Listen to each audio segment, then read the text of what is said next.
네, 우리 다 같이 평화의 쌀 나누면서 예배를 드리도록 하겠습니다.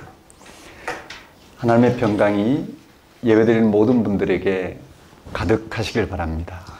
하나님의 평강이 목사님에게 가득하시길 바랍니다. 서로 돌아보시면서요. 하나님의 평강이 가득하시길 바랍니다. 네. 오늘은 성령 강림절 후 16번째 주일입니다. 예수님의 제자들과 초기 그리스도인들은 예수님을 생명의 빛으로 인식하고 경험하였습니다. 예수께서는 하나님을 아빠 아버지로 경험했습니다. 하나님 나라 가까이 왔다는 사실을 자기의 운명 전체로 증명하셨습니다. 그는 하나님의 사랑하는 아들이고 하나님에게 기쁨이 되는 존재였습니다. 그의 얼굴에서 제자들은 하나님의 영광을 보았습니다. 하나님의 생명을 보았고 하나님의 사랑을 보았고 하나님의 구원을 보았습니다. 한 유대인 젊은이의 모습이 아니라 생명의 원천으로 창조의 근원으로 보였습니다.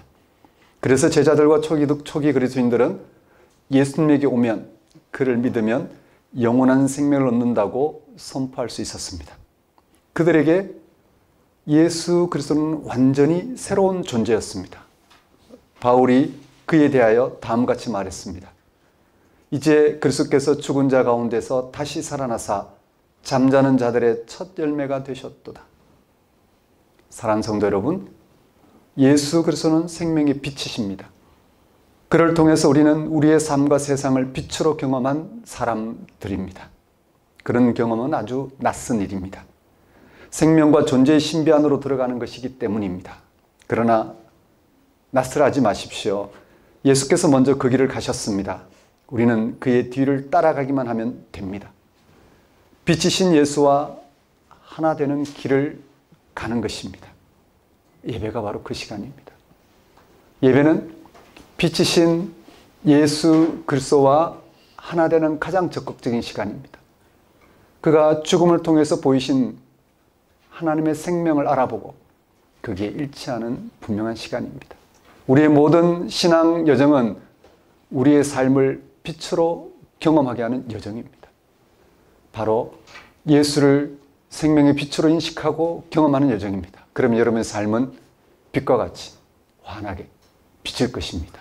죽음 넘어 생명도 여러분은 지금 여러분의 가장 확실한 소망으로 삼게 될 것입니다. 다 같이 성령 강림절 후 16번째 주일 예배를 성부와 성자와 성령 이름으로 드리겠습니다.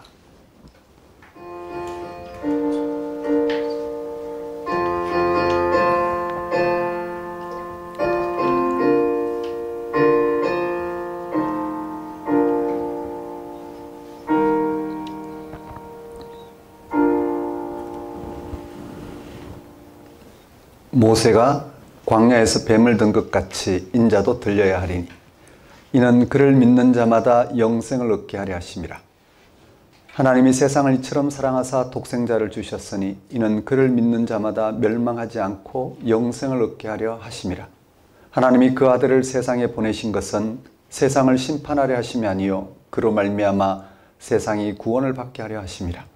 그를 믿는 자는 심판을 받지 아니하는 것이요 믿지 아니하는 자는 하나님의 독생자 이름을 믿지 아니하므로 벌써 심판을 받은 것이니라.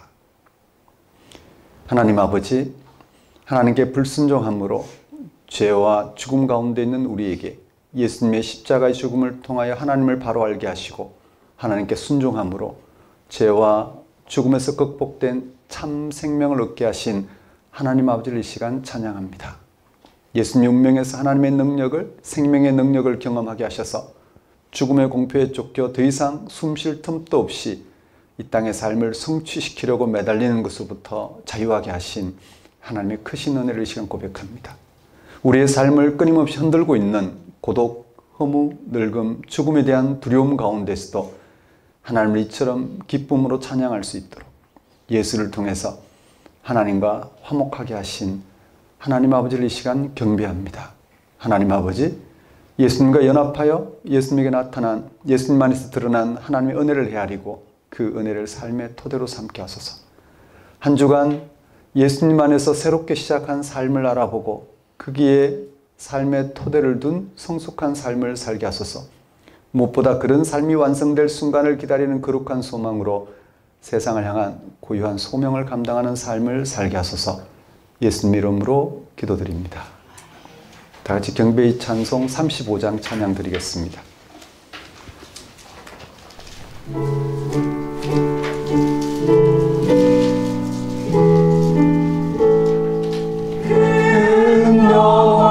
영화로신 주 이곳에 오셔서 이 모인 자들로 주 백성 삼으사 그 중에 항상 계시고 그 중에 항상 계시고 그 영광 나타내소서.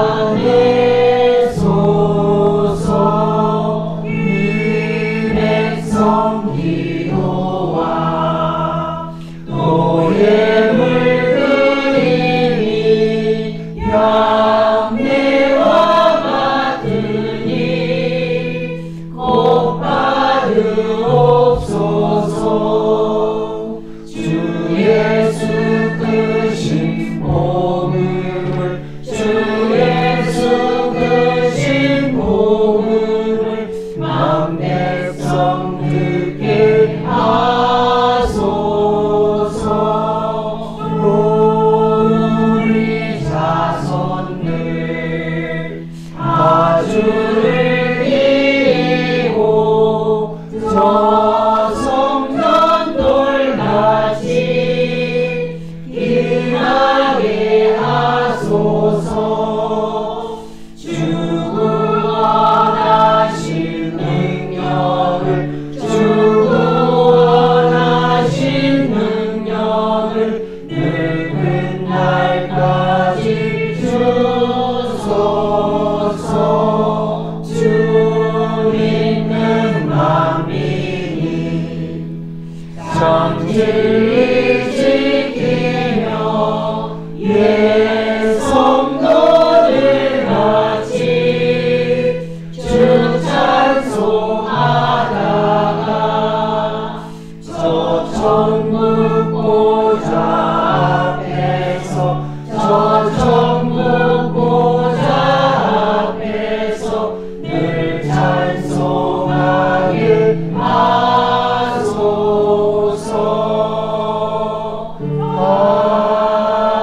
아멘.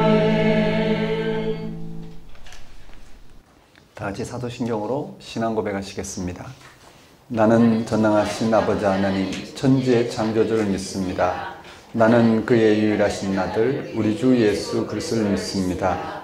그는 성령으로 잉태되어 동정녀 마리아에게서 나시고 본디오 빌라도에게 고난을 받아 십자가에 못 박혀 죽으시고 장사된 지 사흘 만에 죽은 자 가운데서 다시 살아나셨으며 하늘에 오르시어 전능하신 아버지 하나님 우편에 앉아 계시다가 거기로부터 살아있는 자와 죽은 자를 심판하러 오십니다. 나는 성령을 믿으며 거룩한 공교회와 성도의 교제와 죄를 용서받는 것과 몸의 부활과 영생을 믿습니다. 아멘. 이 시간은 참회의 시간입니다.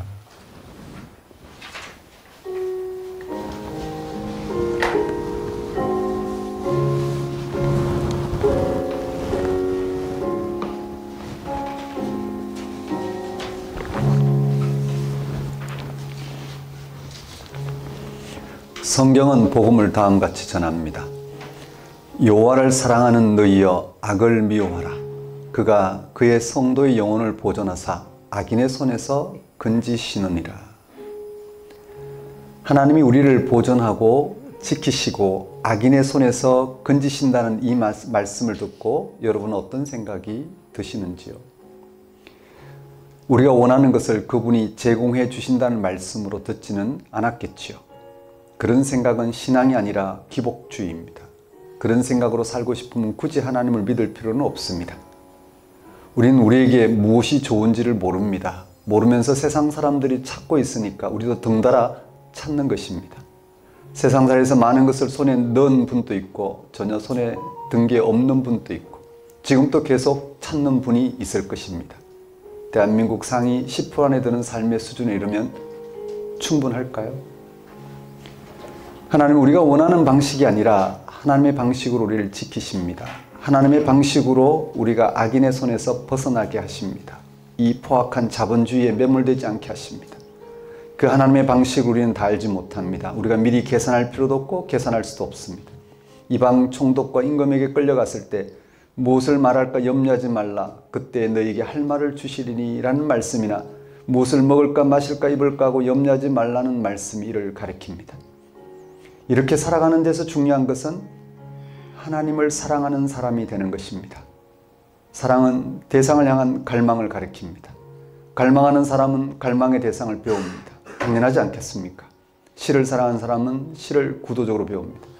하나님을 사랑하는 사람은 하나님이 누구인지를 배웁니다. 하나님의 다스림에 사로잡힙니다. 조각한 신상을 숨기지 않고 흠모한 것으로 자랑하지 않습니다. 그런 믿음이 그 사람의 영혼에 뿌리를 내립니다. 그래서 하박국 선지자와 바울 사도는 똑같이 오직 의인은 믿음으로 말미암아 살리라고 고백했습니다. 믿음으로 말미암아 살리라는 말은 하나님을 사랑함으로써 생명을 얻는다는 뜻입니다. 그렇습니다. 하나님을 사랑하고 하나님을 말미암아 기뻐하는 사람이야말로 의인입니다.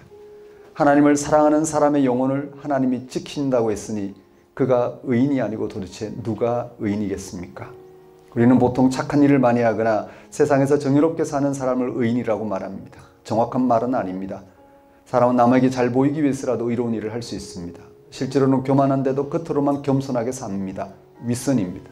세상에서는 윗선이라도 좋은 일을 많이 하는 사람을 의인이라고 하지만 성경은 하나님이 인정하는 사람이야말로 의로운 사람이라고 말합니다. 그래서 성경은 끊임없이 하나님을 믿으라고, 하나님을 사랑하라고, 하나님을 갈망하라고 말합니다. 여러분 자신을 의인이라고 말하기, 의인으로 말하기 곤란하신가요? 오히려 죄인이라고 느끼시는지요? 루터는 그리스도인이 의인이면서 동시에 죄인이라고 합니다. 여전히 죄에 둘러싸였으나 의인으로 인정받았기 때문입니다. 이러한 말이 가리키는 것은 예수 그리스도를 믿음으로써 죄와 죽음에서 해방된 사람이야말로 의인이라는 사실입니다. 그렇습니다. 우리 그리스도인은 하나님이 지키시고 보호하시는 의인으로 부름받은 사람들입니다. 우리는 어떤 형편에서도 하나님을 사랑하고 하나님을 말미암아 기쁨 충만하게 살아갈 수 있게 되었습니다. 그렇게 살도록 우리는 허락받은 사람들입니다. 사랑하는 성도 여러분, 한 주간 삶을 돌아보십시오. 여러분은 그리스도 안에서 하나님과 연결되어 하나님의 생명 충만한 삶을 사셨는지요? 그렇다면 여러분 하나님 인정하신 의인입니다. 하나님과 올바른 관계를 맺고 하나님 안에서 다함없이 살아가는 사람들입니다. 혹 세상살이나 여러분 자신 때문에 여러분 삶을 불평하며 정말 여러분 삶에 지워버리고 싶은 순간들을 생각하며 그렇게 죄인처럼 사셨는지요? 그렇다면 곤란합니다. 왜냐하면 우리 그리스도인들은 십자가의 그리스도를 통해서 하나가 연결된 사람입니다. 하나님이 우리를 보호하시고 지키십니다. 하나님이 우리의 삶을 다함없이 인정하시고 하나님의 생명으로 충만하게 하십니다. 그걸 알아보지 못하고 살아간다는 건 참으로 불행한 일입니다. 이 시간 여러분이 하나님이 의인으로 인정하셨다는 사실에 눈을 뜨고 거기에 시선을 맞추고 나와 함께 하신 하나님에 의해서 생명 충만한 삶을 살 수 있도록 그렇게 회개와 간구를 드렸으면 좋겠습니다. 진심으로 하나님이 우리를 인정하시는데도 하나님 없는 것처럼, 아니 세상에서 자기 자신을 닥달하는 방식으로 살거나 세상 사람들에 의해서 훼손되는 삶을 사는 이 어리석음에서 벗어날 수 있도록, 그것으로는 아무 일도 일어나지 않고 주어진 한 번뿐인 이 삶을, 하나님이 함께한 삶을 만끽하지 못하고 망쳐버리는 인생이라는 걸 생각하면서 이 시간 다시 한번 우리를 의인으로 인정하시고 우리를 끝까지 보호하시고 생명 충만하게 하시는 그 하나님을 향해 그런 삶을 살 수 있도록 회개와 간구를 드리도록 하십시다.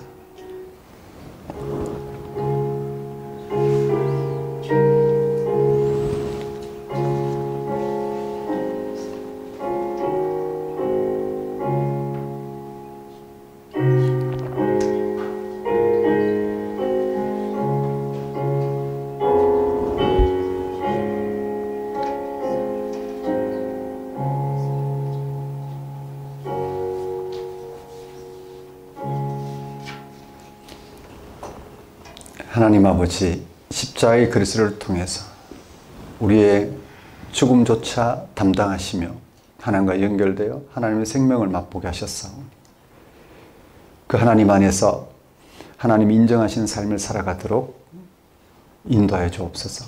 하나님이 인정하는 삶, 하나님이 함께함으로써 하나님이 채우시는 생명 충만한 삶, 거기에서만 우리의 삶이 오를 수 있고 또 생명 충만할 수 있음을 굳게 붙들고 거기에 우리의 삶을 의지하고 살아갈 수 있도록 역사하여 주옵소서. 예수님 이름으로 기도드립니다. 다시 영광송 4장 찬양 드리겠습니다.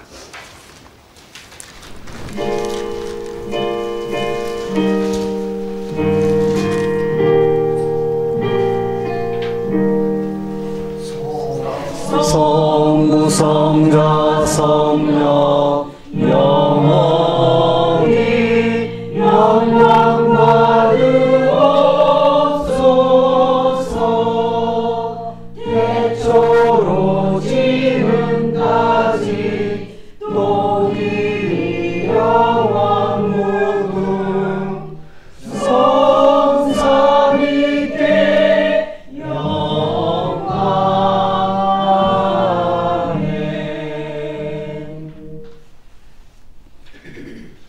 시간은 봉헌 시간입니다. 봉헌 찬송 66장 찬양 드리면서 준비한 예물 하나님께 봉헌하도록 하겠습니다.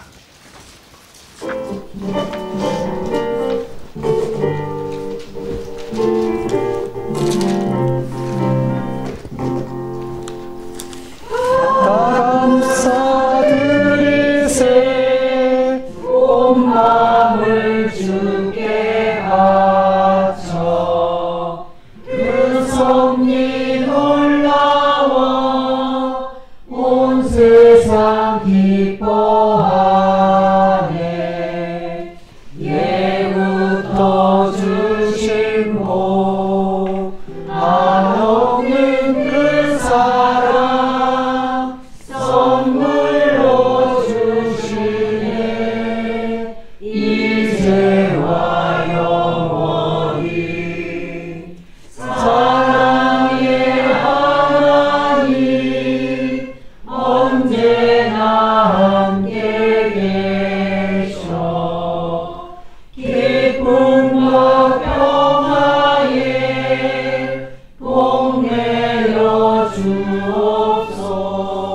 주옵소서. 몸과 맘 병들 때 은혜로 지키사 이 세상 악에서 구하여 주소서. 감사와 찬송을 다 주께 드리오라. 저 높은 곳에서 다스리시는 주님 영원한 하나님 다 경배하여라. 전에도 이제도 장래도 영원히 아멘. 하나님 아버지, 하나님은 생명의 능력으로 이 세상을 창조하셨고 혼돈으로부터 우주를 지으셨으며 사랑으로 만물을 다스리십니다. 하나님께서는 예수 그리스도 안에서 십자가에 달리시고 예수 그리스도를 죽은 자 가운데서 살리심으로 우리 하나님의 생명에 참여하는 길을 열어주셨습니다. 우리를 성령으로 거듭나게 하나님께서 우리가 하나님의 피조물로서 하나님의 우리의 운명을 하나님께 맡기고 살아가도록 역사하십니다. 하나님이 정한 때가 이르면 우리가 예상하지 못하는 능력으로 이 세상을 완전한 생명으로 변화시키십니다. 이러한 하나님의 다스림에 늘 일치하도록 불러주셔서 세상의 즐거움에 매몰되지 않게 하시고 걱정거리로 인해 결코 좌절하지 않고 하나님의 생명으로 충만한 삶을 살도록 변함없이 불러주시니 우리가 어찌 하나님께 감사와 찬양을 드리지 않을 수 있겠습니까? 하나님 아버지, 이러한 하나님의 다스림 가운데 살아가게 하신 하나님의 은혜를 이 시간 고백합니다. 우리의 모든 필요를 채우신 하나님께 감사와 영광을 돌리는 것은 우리의 마땅히 행할 바이며, 또한 지극한 기쁨을 알고 하나님 앞에 들고 나온 우리의 예물 권신을 받아주소서. 우리로 생명의 주 앞에, 그 신비 앞에, 그 약속과 미래 앞에 다만 순종하는 삶을 살게 하소서. 예수님 이름으로 기도드립니다. 네, 교회 소식을 전하겠습니다. 작은 교회 여러분 안녕하십니까? 현재 우리는 작은 교회로 살아가고 있습니다. 작은 교회는 그야말로 교회 되게 하신 사건, 교회로 살아가게 하신 사건에 집중하고자 하는 신앙인들을 가리킵니다. 우리가 어떻게 교회가 되었을까요? 우리가 어떻게 예수를 믿고 따르는 그리스도인, 즉 머리 대신 그리스도의 몸된 교회가 되었을까? 십자가 예수를 통해서 우리는 하나님의 생명을 빛과 같이 인식하고 경험했기 때문입니다. 그러면 우리가 예수님을 통해서 하나님의 생명을 빛과 같이 인식하고 경험한 우리가 계속해서 예수를 믿고 따르려면 어떻게 해야 될까요? 해답은 예수님을 통해 계속해서 하나님의 생명을 더욱 또렷한 빛과 같이 인식하고 경험하는 수밖에 없습니다. 왜냐하면 우리에게는 캄캄한 죽음이 다가오기 때문에. 그 길은 어떤 길일까요? 그걸 알아야지 우리가 작은 교회로 살아갈 수 있지 않겠습니까? 그걸 알아야지 그리스도인으로 살아가겠죠. 그걸 알아야지 우리는 교회 되게 하시는 그 길을 가게 되겠죠. 그 길은 어떤 걸까요? 내가 기독교인이다 하면 될까요? 그저 와서 예배만 드리면 될까요? 그냥 성경 공부하면 될까요? 교회에서 이루어지고 있는 그런 각종 신앙 행위나 생활에 참여하면 될까요? 그렇지 않습니다. 우리에게는 예수가 또렷해야 됩니다. 예배를 드리더라도 예수 그리스도에게서 드러난 하나님의 생명을 인식해야 됩니다. 그리고 그걸 경험할 수 있어야 됩니다. 성경 공부를 하더라도 그냥 하는 게 아닙니다. 예수님이 왜 십자가에 달려 죽으셨는지, 그의 죽으심을 통해서 하나님이 드러내신 그 하나님의 생명이 오늘 아직 죽지 않은 우리의 육신의 어떤 차원인지를 우리가 인식하기 위해서, 그리고 거기에 초청받기 위해서, 그래서 그것을 우리가 빛과 같이 경험하기 위해서 성경 공부해야 됩니다. 작은 교회에서 친교는 어떻게 해야 될까요? 그냥 세상살이, 아니면 각자의 신앙 행위, 좁혀지지 않는 신앙 경험을 이야기하는 게 맞을까요? 아닙니다. 그리스도 안에서 우리가 알아본 하나님의 생명을, 빛과 같이 알아본 하나님의 생명을 서로 나누는 겁니다. 내가 이렇게 하나님 앞에, 내가 이렇게 세상 앞에 캄캄했는데 예수를 생명의 빛으로 인식하고 경험했더니 캄캄한 게 아니라 오히려 하나님의 생명이 환하게 드러나 그 생명이 빛 가운데 살아갈 때 세상 캄캄한 게 아니라 하나님의 생명 충만함으로 다가오더라. 그런 경험을 나누는 겁니다. 가족들과도, 또 이웃과도, 세상 사람들 향해서도 그렇게 나누는 겁니다. 이 시대는 정치, 경제가 정말 우리의 영혼을 쏙 빼놓게 만들죠. 뭐 어느 쪽을 지지하든 이 정치는 우리로 하여금 그게 매몰되게 만듭니다. 캄캄함을 경험합니다. 일희일비하게 만듭니다. 그렇게 살아갈 수는 없습니다. 그게 우리의 삶을 끌어가지는 않습니다. 안 그런 정치가 없었고 안 그런 경제 현실이 없었습니다.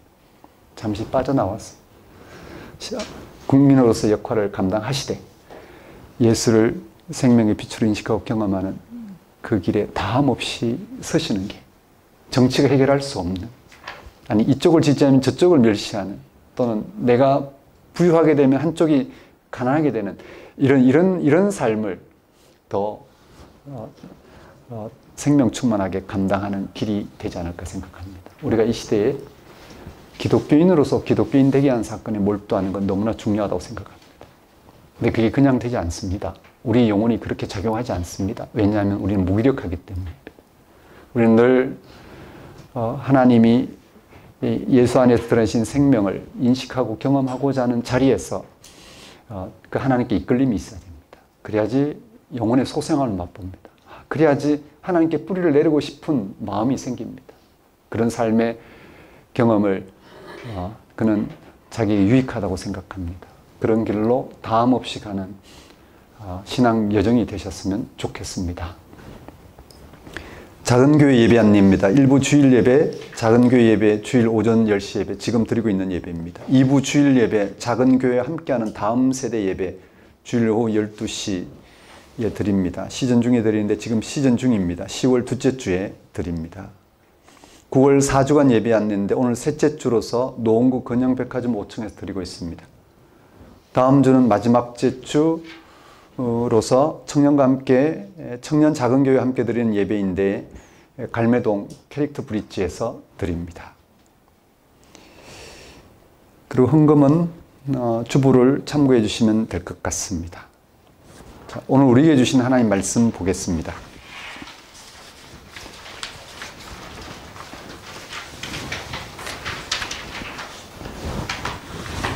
오늘 우리에게 주신 하나님 말씀은 시편 16편 말씀입니다.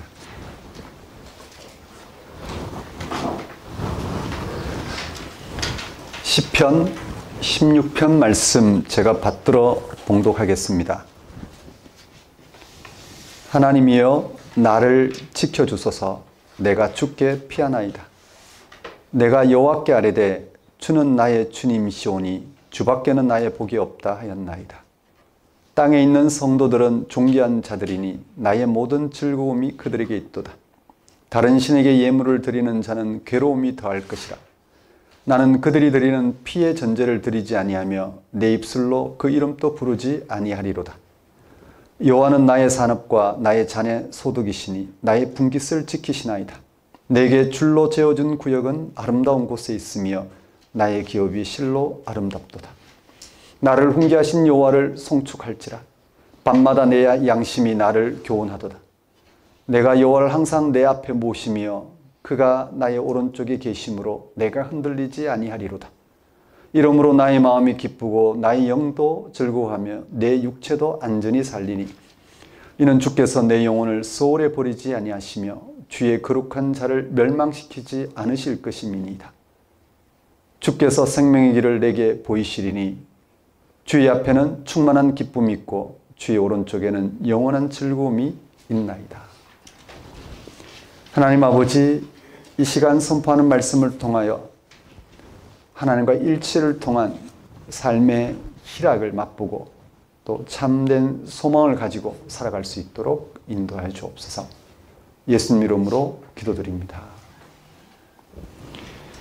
오늘 설교 본문은 시편 16편 말씀이고 제목은 인생의 피난처 되시는 하나님입니다. 오늘 설교 제목이 인생의 피난처 되시는 하나님입니다. 하나님이 우리 인생의 피난처가 되신다는 말씀을 들으면 여러분 어떤 생각이 드십니까? 당연히 그렇다는 생각이 드시는지요? 아니면 그런 말씀이 막연하다는 생각이 드시는지? 아마 사람들 대다수가 막연하다고 생각하실 것입니다. 그럴 겁니다. 심지어 하나님이 우리의 피난처시라는 말씀을 당연하게 생각하는 신앙인들도 막상 그게 어떤 것인지 물으면 막연할 것입니다. 하나님을 피난처로 삼는 것이 우리 신앙의 본질입니다.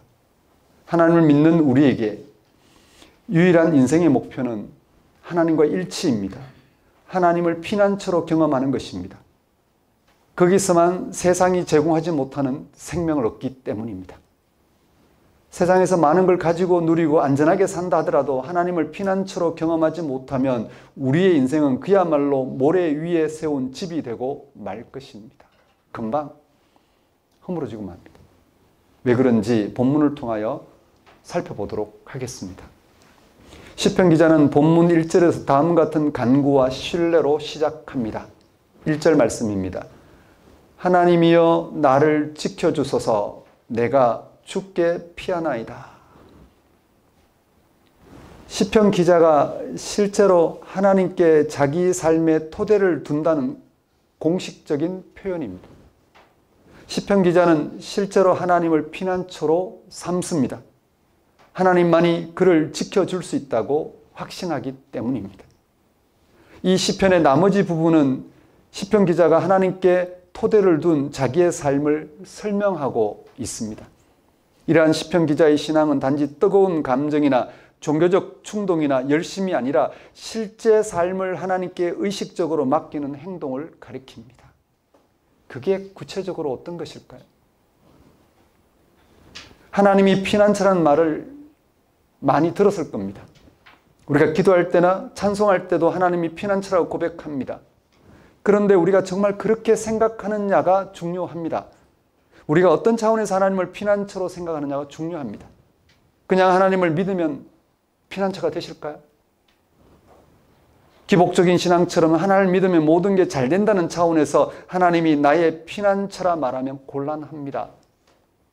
한 가정에서 어린이들이 어머니와 아버지의 관계를 맛있는 거 사주시는 분 정도로 생각한다거나 그렇게 되면 아직 철없는 어린애라고 할 수 있을 것입니다.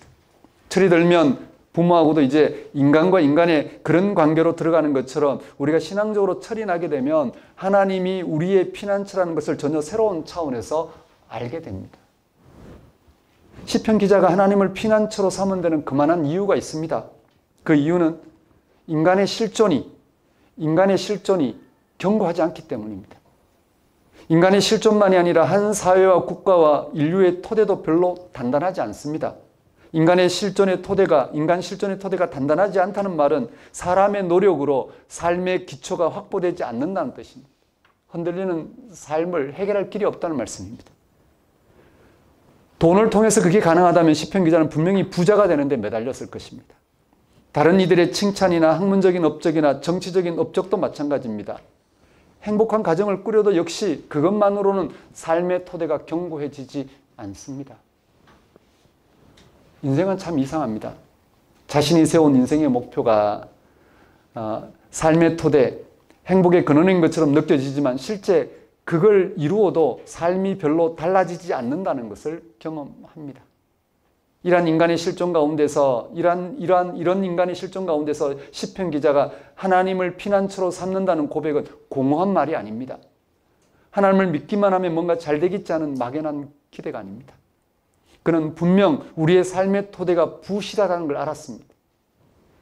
세상에는 기댈 만한 것이 없다는 사실을 알았습니다. 반면에 인간이 하나님에 의해서만 삶의 토대가 견고해질 수 있다는 사실을 알고 있었습니다. 하나님만이 우리를 시간과 더불어서 사라지는 무상한 것에 떨어지지 않게 하기 때문입니다. 그래서 그는 하나님을 삶의 토대로 인생의 피난처로 삼은 것입니다. 시편 기자가 인생의 피난처로 삼은 하나님은 누구일까요? 그는 하나님을 무엇으로 경험하고 있었을까요? 도대체 그는 하나님을 어떻게, 무엇으로, 누구로 경험했기에 인생의 토대가 부실하다는 사실과 하나님만이 우리의 토대를 견고하게 해줌으로써 우리를 흔들리지 않다는 사실을 그는 깨달았을까요? 시편 기자가 하나님을 인생의 피난처로 삼은 데는 창조 신앙이 자리합니다. 하나님은 우리가 살아가는 지구와 우주를 창조하셨고 하나님 당신의 형상으로 사람을 창조하셨습니다. 우리는 모두 하나님의 피조물 자녀입니다. 하나님의 형상으로 창조되었다는 말은 하나님의 존엄이, 하나님의 생명이 우리에게 주어졌다는 뜻입니다. 우리는 너나 할 것 없이 모두가 하나님의 존귀한 피조물들입니다. 하나님의 생명에 참여하도록 지음받은 피조물들입니다. 이걸 전제하면 하나님이 우리의 피난처라는 말이 무슨 뜻인지 이해가 될 것입니다. 하나님이 인생의 피난처라는 말은 가난했던 사람이 부자가 된다는 뜻이 아니라 인생이 하나님에 의해서만 희망을 품게 된다는 뜻입니다. 그게 핵심입니다. 하나님에게 자신의 미래를 온전히 맡기는 것입니다. 그 하나님은 세상을 창조하실 뿐만 아니라 이 세상을 새롭게 완성하실 분입니다. 하나님이 새롭게 완성할 새하늘과 새 땅은 지금 우리가 사는 이런 세상 질서가 지배하지 못하는, 돈이나 권력이 지배하지 못하는 세상입니다. 하나님이 직접 통치하는 세상입니다. 하나님이 직접 당신의 고유한 능력인 생명으로 다스린 세상입니다. 거기서만 우리의 삶의 토대가 견고해집니다. 거기서만 우리 피조물의 유한한 삶이 극복되고 영원한 생명을 얻을 수 있습니다. 우리가 하나님께 삶의 토대를 둔다고 할 때 그것은 하나님이 직접 세상을 통치하신다는 사실에 삶의 토대를 둔다는 것입니다. 여기서 하나님이 세상을 통치하신다는 게 무슨 뜻인지 알고 믿는 게 중요합니다. 그런 인식과 믿음이 없으면 하나님이 우리 인생의 피난처라는 말은 자칫 자기 합리화나 현실 도피 또는 냉소주의에 떨어집니다. 이 세상은 다 부패했고 죽음으로 끝나는 인생살이는 다 헛되다는 생각에 갇혀 세상살이를 무시하면 곤란합니다. 자기 합리화와 현실 도피와 냉소주의는 하나님의 통치에 토대를 두고 살아가는 사람에게는 해당하지 않습니다. 현실 삶에 더욱더 역동적으로 참여합니다. 하나님이 통치하시는 세상의 토대를 둔다는 것은 자기 삶을 하나님의 통치를 받아들이고 그런 통치가 실현될 걸 소망하며 거기에서 삶의 의미와 기쁨과 희망을 누리는 적극적인 삶입니다. 삶의 본질과 근본에 휩싸이려는 훨씬 더 많이 애를 쓰고 무의미한 시간을 제거하고 무기력한 삶을 던져버리고 다가올 죽음 앞에도 두려움에 휩싸이는 게 아니라 그걸 극복할 힘으로써 하나님 통치를 붙들려고 애를 쓰는 삶이 됩니다. 하나님이 세상을 통치하신다는 사실이 어떤 분들에게 멀게 느껴질 것입니다. 너무 고상한 말이라거나 자녀를 키우고 맞벌이를 해야 될 우리의 우리의 현실 삶과는 관계가 없다고 생각할 수도 있습니다. 우리는 이미 하나님 통치 안에 들어와 있습니다. 다른 복잡한 일로 그 사실을 외면하고 있을 뿐입니다. 지금 우리는 이렇게 세상 안에서 삽니다. 세상은 없는 게 아니라 존재합니다. 제가 존재하고 여러분도 존재합니다. 그뿐만 아닙니다. 지구에는 온갖 미생물이 가득합니다. 만물이 이렇게 하나님의 창조라는 거대한 그물망 안에서 서로 의존적으로 살아갑니다. 존재의 신비이자 창조의 신비요 생명의 신비입니다. 더욱이 그 하나님의 창조는 궁극적으로 선합니다. 모든 것은 근본에서 하나님의 선한 창조 능력에 속합니다. 하나님의 선한 창조 능력과 신비를 느끼는 사람은 삶이 잘못되지 않을까 두려워하지 않습니다. 궁극적으로 하나님은 생명 충만하게 세상을 완성하실 거란 사실을 받아들이고 살아가는 사람들은 세상 살이의 부정적인 거에도 그런 매몰되지 않습니다. 세상 살이의 자랑에도 매몰되지 않습니다. 하나님이 다스릴 그 세상을 내다보며 그걸 소망하는 방식으로 살아갈 것입니다. 그런 인생에는 이미 하나님의 통치로 말미암는 생명 충만한 삶이 자리 잡습니다. 이러한 창조신앙 안에서 시편 기자는 두 가지 차원에서 하나님에 대한 신뢰를 전합니다. 하나님에 대한 긍정을 전합니다. 먼저 시편 기자는 하나님에 대한 신뢰를 자기 자신과의 관계를 통해서 전합니다. 본문 2절을 보십시오. 내가 여호와께 아뢰되 주는 나의 주님이시오니 주밖에는 나의 복이 없다 하였나이다. 시편 기자는 하나님과 자신의 관계를 주는 나의 주님이다 라고 고백합니다. 하나님이 자기의 주인이라고 한 것입니다. 이를 다르게 표현하면 자신은 하나님의 종이라는 고백입니다. 자기는 하나님께 전적으로 속해 있는 대상이라는 말씀입니다. 그는 자신이 전적으로 하나님께 속해 있는 자로 인식하고 고백하고 있는 것입니다. 그는 자신이 창조주 하나님이 통치하시는 세상의 피조물임을 분명히 나타내는 태도입니다. 그러니까 자신의 삶이 하나님께, 세상을 통치하는 하나님께 토대를 두고 있다는 사실에 대한 고백인 것입니다. 이러한 고백의 근거에서 그는 자기의 삶이 하나님에 의해 피조물의 유한함을 극복하고 영원한 생명을 누리게 되었다는 사실을 실감하면서 다음과 같이 선언합니다. 주밖에는 나의 복이 없다. 그 토대가 하나님을 말미암아 굳건해지는 것을 경험한 그의 고백입니다. 시편 기자가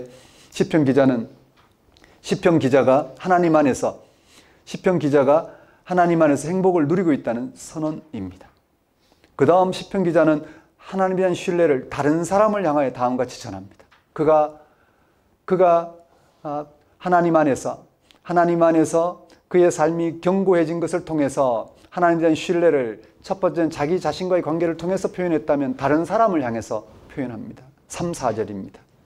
땅에 있는 성도들은 존귀한 자들이니 나의 모든 즐거움이 그들에게 있도다.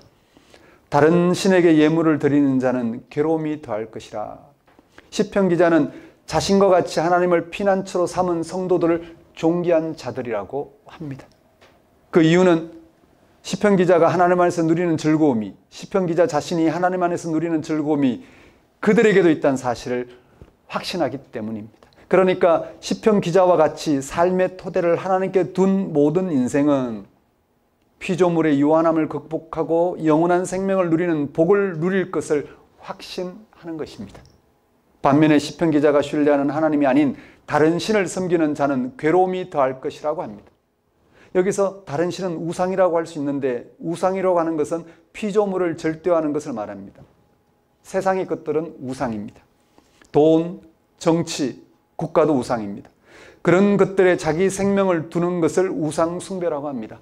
우상 숭배라고 하는 것은 부처님 앞에 가서 절한다거나 이상한 종교를 가지는 것을 포함해서 인간이 만들어 놓은 어떤 조직이나 어떤 이데올로기, 그런 질서, 그런 것을 절대화하는 삶의 태도, 모든 걸 포함합니다. 시편 기자가 왜 이런 사람들에게 괴로움이 더할 것이라고 악담을 하는 것일까? 그는 자신이 피난처로 삼은 하나님과의 관계 안에서 바라볼 때 창조주 하나님께 토대를 둔 삶이 아니면 피조물인 인생이 안고 있는 문제들이 조금도 해결되지 않는다는 것을 보고 있기 때문에, 악담을 위한 악담이 아니라 자신과 같이 복을 누리도록 초청하고, 복을 누리는 이들이 이 복을 박차고 나가지 않도록 그는 하나님에 대한 신뢰를 고백할 뿐만 아니라 다른 사람도 자기와 같이 하나님께 삶의 토대를 둔 삶을 살아가도록 그렇게 초청하는 말씀이라 할 수 있습니다. 이어서 시편 기자는 하나님을 피난처로 삼은 자기의 삶이 얼마나 견고한지를 다양한 방식으로 표현합니다. 정말 제발 좀 다른 이들도 이와 같이, 나와 같이 하나님께 토대를 둔 견고한 삶을 살도록 초청하는 그런 표현들이라 생각하시면 됩니다. 그의 견고한 삶을 소개하는 것은 앞에서 언급한 사람들이 자신처럼, 자기처럼 하나님께 삶의 토대를 두도록 초청하기 위해서입니다. 먼저 5절에서 시편 기자가 하나님을 삶의 토대로 삼고 있다는 사실을 다음과 같이 구체적으로 묘사합니다. 5절입니다. 여호와는 나의 산업과 나의 잔의 소득이시니 나의 분깃을 지키시나이다. 하나님이 시편 기자의 산업과 잔이라는 이야기는 하나님이 그의 삶의 토대라는 사실에 대한 구체적인 표현입니다. 하나님과의 일치를 이야기하는 종교적 상징이라 할 수 있습니다. 이어서 6절에서 그가 하나님과의 관계에서 얻게 되는 만족을 전합니다. 6절 말씀입니다. 내게 줄로 재어준 구역은 아름다운 곳에 있으며 나의 기업이 실로 아름답도다. 이 구절에 아름답다는 말이 2번 나옵니다. 앞에 아름답다는 말은 기름지다는 말로 바꿀 수 있고, 뒤에 아름답다는 표현은 흡족하다, 행복하다는 말로 바꿀 수 있습니다. 실제 시편 기자가 살아가던 팔레스틴 땅은 별로 기름지지 않습니다. 그런데도 기름지다고, 또 그 땅에서 행복하다고 하는 것은 그가 하나님을 삶의 토대로 삼았더니 삶의 조건이나 상태가 조금도 문제가 되지 않을 만큼 그 자체로 만족함과 행복함을 누리게 된 것을 말합니다. 그러니까 우리가 하나님과의 관계 안에서 삶의 완성을 경험하면 삶의 조건이나 상태와 관계없이 그 자체로 만족과 행복을 누리게 되는 것입니다. 그런 차원에서 시편 기자는 하나님께 삶의 토대를 두었더니 척박한 땅이라 하더라도 그 땅에서 수확에 많고 적음에 관계없이 만족하는 삶을 누리는 것에 대해 표현하고 있습니다. 그런 삶으로 사람들을 초청하고 있는 것입니다. 이러한 시편 기자의 고백을 들으면 우리의 신앙이 어떤 차원인지 조금은 헤아릴 수 있게 됩니다. 하나님을 피난처로 삼은 우리의 삶이 어떤 방식으로 만족하게 되는지를 조금 헤아릴 수 있습니다. 우리가 세상에서 만족할 만한 조건이나 상태를 찾는 것은 부질없는 일이라는 것을 알 수 있습니다. 왜냐하면 우리의 욕망이나 욕구는 끝이 없고 세상의 조건이나 상태도 상대적이고 잠정적이기 때문입니다. 현재 우리가 살아가는 삶을 한번 보십시오. 우리는 우리보다 앞서 살았던 200년 전 사람보다 비교할 수 없을 만큼 잘 삽니다. 정말 200년 전 사람보다, 왕보다도 더 잘 삽니다. 하지만 우리는 여전히 만족하지 못합니다. 온갖 불평, 불만으로 가득합니다. 무엇보다 우리 인생의 문제는 조금도 해결되지 않았습니다. 유한한 우리의 삶이 가지고 있는 염려와 불안, 죽음에 대한 두려움은 조금도 해결되지 않았습니다. 과학이 이만큼 발전해서 인간이 왜 죽는지, 어떻게 죽는지도 과학적으로 밝혔지만 과학이 없던 시대나 오늘 다를 바 없습니다. 죽음은 두렵습니다. 막막합니다. 앞으로 우리가 2배, 3배 더 잘 살게 되더라도 우리의 삶은 여전히 만족하지 못하고 척박함과 부족함을 느낄 것입니다.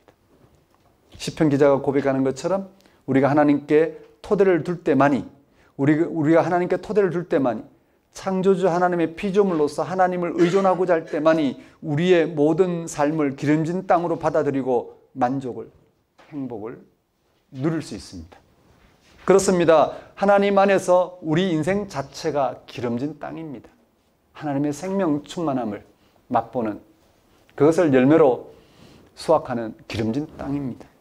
무슨 소리냐? 내 인생은 지금 척박하기 그지없고 나는 실패한 인생이라고 생각하더라도 무슨 소리냐? 나는 내 인생은 지금 척박하기 그지없고 나는 실패한 인생이라고 그렇게 생각하더라도 우리 모든 인생은 하나님 안에서 기름진 땅입니다. 왜냐하면 인생은 있는 그대로 하나님과 관계 안에서 생명 충만한 생명의 풍성함을 맛볼 수 있기 때문입니다. 생명 충만한 삶을 살아갈 수 있기 때문입니다. 우리가 하나님께 삶의 토대를 둔다는 것은 하나님 안에서 생명의 깊이를 맛본다는 것인데, 그렇게 된다면 우리의 삶 전체가 가난하면 가난한 대로, 부족하면 부족한 대로 생명의 풍성함을 맛보게 됩니다. 이게 어떻게 가능하냐? 이게 어떻게 가능하냐 하면 우리를 포함한 이 세계는 바로 하나님의 피조물이기 때문입니다.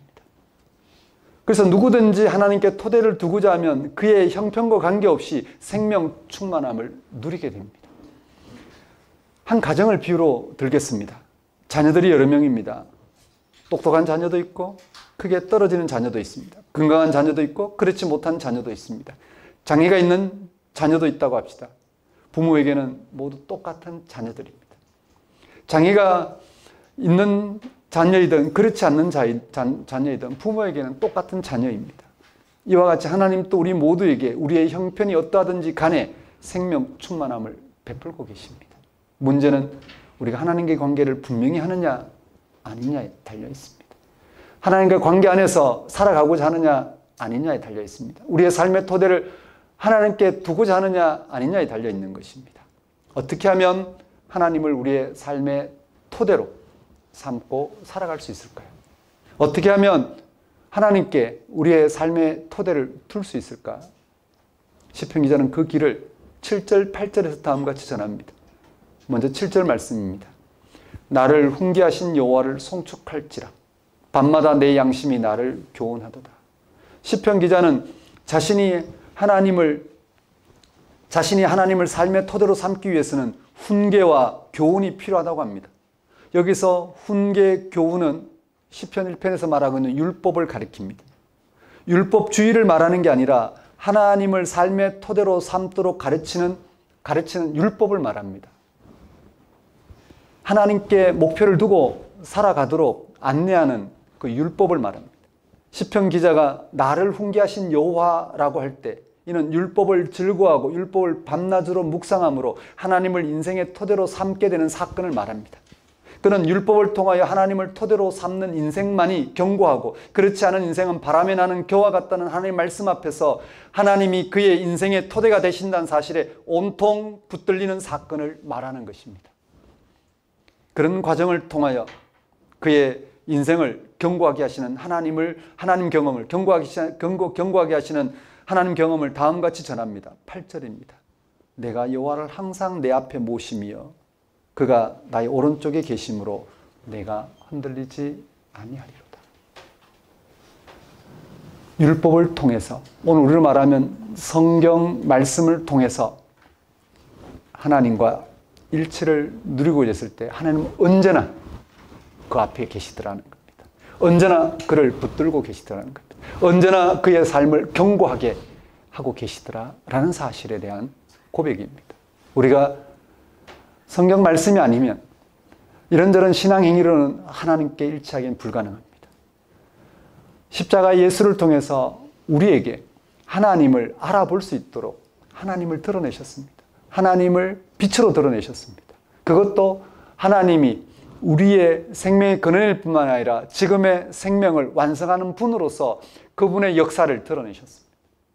우리는 그 하나님을 우리가 뚜렷하게 인식하는 그런 길이 필요합니다. 시편 기자는 율법을 추야로 묵상하는 것이었습니다. 율법을 통해서 하나님께 삶의 토대를 둔 자와 그렇지 않은 자의 삶의 차이를 늘 엿보고자 했습니다. 그래서 그는 하나님께 토대를 둠으로써 얼마나 견고한지를 확인하고는 그의 삶을 견고하게 하신 하나님을 지금 8절처럼 생생한 현실로 고백하고 있는 것입니다. 여호와를 항상 내 앞에 모시며 하나님 언제나 우리와 함께하고 계십니다. 죽음 저편에서 죽을 우리 인생을, 죽음이 극복된 생명을 살리시고자 지금 우리와 함께하고 계십니다. 그 하나님께 내 삶의 근거를 둬야 됩니다. 그럴 때 하나님은 그가 나의 오른편에 계심으로 내가 흔들리지 아니하니로다. 오른편이라는 건 하나님이 강력하게 우리를 붙들고 계시다는 표현입니다. 그렇게 우리의 삶은 견고해집니다. 견고할 만큼 하나님이 함께 하신다는 사실을 엿볼 수 있습니다. 그 길이 바로 먼저 하나님을 경험하고 우리에게 전하고 있는 성경 말씀을 주야로 묵상하는 것입니다. 시편 기자처럼 삶의 토대가 하나님부터 견고해진 사람에게 실제로 어떤 일들이 일어난지를 생각해 보십시오. 개인에 따라 다를 겁니다. 이전에 매사에 걱정하다가 이제는 걱정하지 않습니다. 사람들을 경쟁 상대로 여기거나 불편한 존재로 여기던 사람이 이제는 그럴 필요가 없어집니다. 인생을 허무하게 여기던 사람이 이제는 그 허물을 벗어나게 됩니다. 미래가 막연하거나 두려운 사람이 이제는 거기서 벗어나서 삶을 새롭게 헤아리게 됩니다. 이러한 변화는 사람에 따라 각각 다릅니다. 너무 염려하던 사람은 그 염려에서 벗어날 수 있고, 너무 아무렇지 않게 세상을 그냥 허투루 살던 사람은 좀 진지해지거나 이런 변화들은 나타납니다. 각각 다르지만 그러나 하나님부터 삶이 견고해진 사람에게 똑같이 나타나는 근본적인 변화가 있습니다. 그 변화는 자기 삶을 이제 하나님과의 관계 안에서 헤아린다는 사실이 그것입니다. 주변에 아무리 많은 일이 일어나도 그 사람은 하나님과의 관계 안에서 맛보는 삶에 오로지 관심을 둡니다. 하나님부터 삶이 견고해진 시편 기자의 관심을 보십시오. 그는 온통 하나님과의 관계에서 맛보는 삶에 집중합니다. 그 주변에 무슨 일이 일어나도 천둥 번개가 치더라도 그는 오직 하나님과의 관계 안에서 맛보는 삶에 집중함으로써 그런 삶이 자신을 채워가도록 끊임없이 그는 그의 삶을 하나님께 토대 두고자 하는 것입니다. 보십시오. 9절부터 11절의 세 부분으로 그의 관심을 드러냅니다. 먼저 9절입니다. 이러므로 나의 마음이 기쁘고 나의 영도 즐거워하며 내 육체도 안전히 살리니. 하나님과의 관계에서 오는 행복을 경험한 시편 기자는 현재 자신의 삶이 어떤 형편이든 관계없이 기쁘고 즐거워서 육신마저 걱정 없다.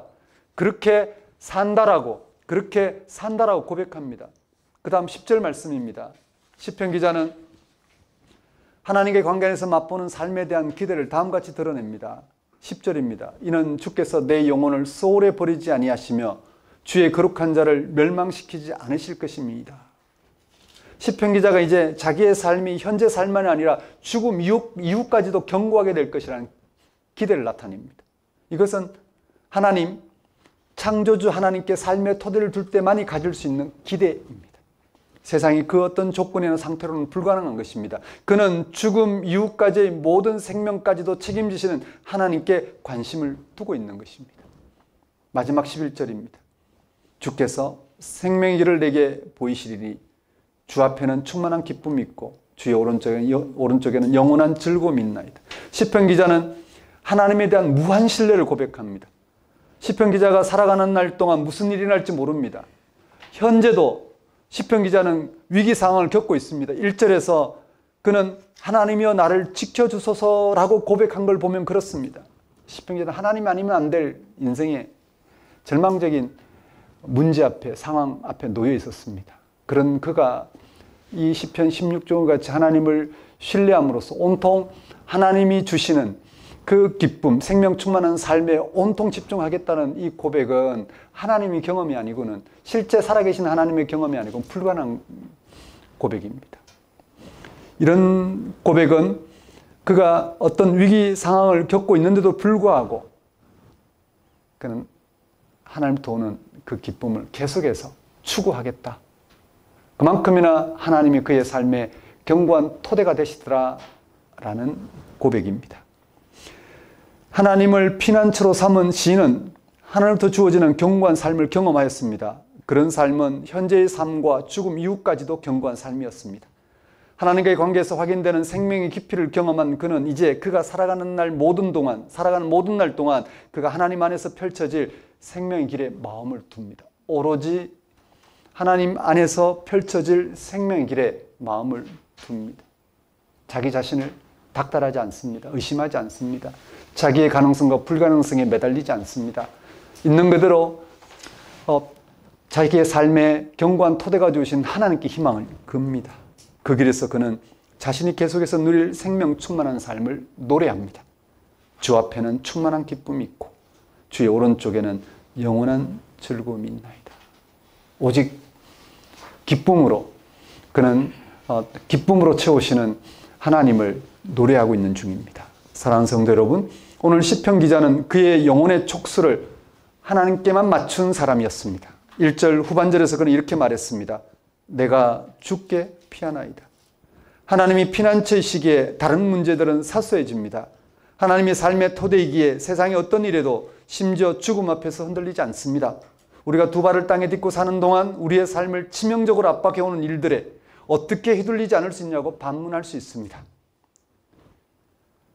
그렇다면 신앙인이라면 신앙의 흉내만 내지 마시고 실제로 살아계신 하나님과의 관계에 관심을 둬보십시오. 그러면 하나님이 피난처는 사실을 확인할 것입니다. 그렇습니다. 우리에게 중요한 것은 창조주이고 구원자이신 하나님에게 우리 자신을 완전히 맡기고 살아야 한다는 점입니다. 그 하나님께 실제 삶의 토대를 두고자 하는 것이 우리 신앙의 여정이고 그런 신앙인들은 그 하나님부터 견고한 삶을 다함없이 맛보게 될 것이라는 것입니다. 우리는 예수님을 통하여 하나님이 우리 인생의 피난처이심을 확인한 신앙인들입니다. 예수님은 십자가의 죽음을 통하여 죽음이 극복된 하나님의 생명을 생생한 현실로 드러내셨습니다. 우리는 그를 통하여 하나님과 연결되어 하나님의 생명을 얻게 되었습니다. 그 생명은 우리의 현재와 미래, 죽음 이후까지 우리의 인생을 견고하게 하고 충만하게 합니다. 그러니 예수님과 그에게 일한 일에 관심을 두십시오. 실제 예수님에게 빛처럼 드러난 하나님의 생명에 집중하십시오. 거기서 여러분 인생을 견고하게 하시는 생명 충만하게 하시는 하나님을 피난처로 토대로 삼는 삶을 살게 될 것입니다. 이 한 주간 또 예수 그리스도에 일어난 일에 집중함으로 하나님이 우리의 견고한 토대가 되신다는 사실, 우리 인생의 참된 피난처가 되신다는 사실 알아보시고 거기에 삶을 두심으로써 하나님이 함께하는 기쁨 충만한 삶을 살아내시는 한 주가 되셨으면 좋겠습니다. 기도하겠습니다. 하나님 아버지, 시편 기자처럼 우리의 영혼의 촉수를 하나님께 맞추게 하옵소서. 무늬만 하나님이 아니라 종교적 형식으로만 하나님이 아니라 실제 예수를 죽은 자 가운데 살리신 그 하나님께 우리의 삶의 토대를 두게 하옵소서. 그것 또한 우리의 문은 불가능하오니 거기에 토대를 두는 것이 우리의 삶이 견고해진다는 사실을 오늘 우리에게 알게 하신 성령의 역사로 실제 하나님께 토대를 두는 이 생생한 삶을 또 한 주 살아갈 수 있도록 인도해 주옵소서. 예수님 이름으로 기도드립니다. 다 같이 일어나셔서 결단의 찬송 419장 찬양 드리겠습니다.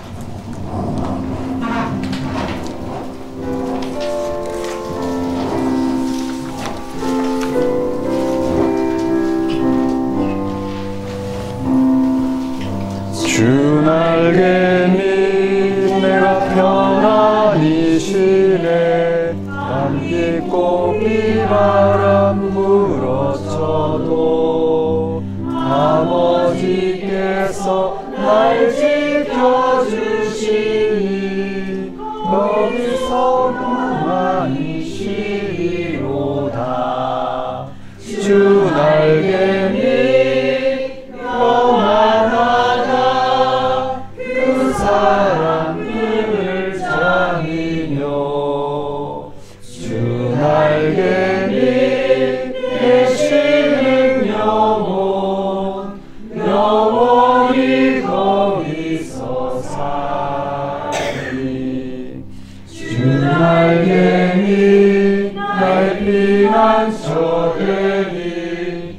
거기서 쉬기를 원하노라. 세상이 나를 이루지 못하나 거기서 평화를 누리리라. 주 날개니 평안하다. 그 사람들을 잡으며 주 날개니 내 쉬는 영원히 거기서 살리. 주 날개니 잡는 기쁨이 있네. 고달픈 세상 길 가는 동안 나 거기 숨어 돌보심을 받고 영원한 안식을 얻으리라. 주 날개니 평안하다. 그 사람들을 잡으며 주 날개니 내 쉬는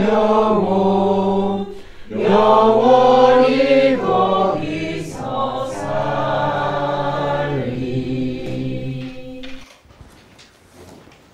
기도하겠습니다.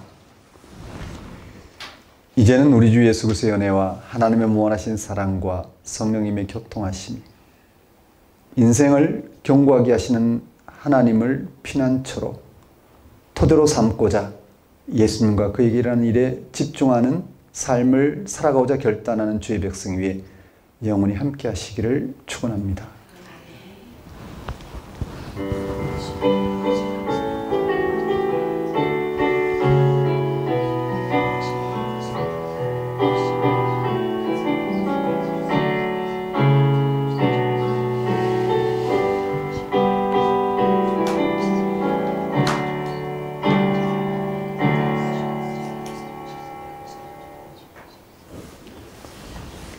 예배를 마치겠습니다.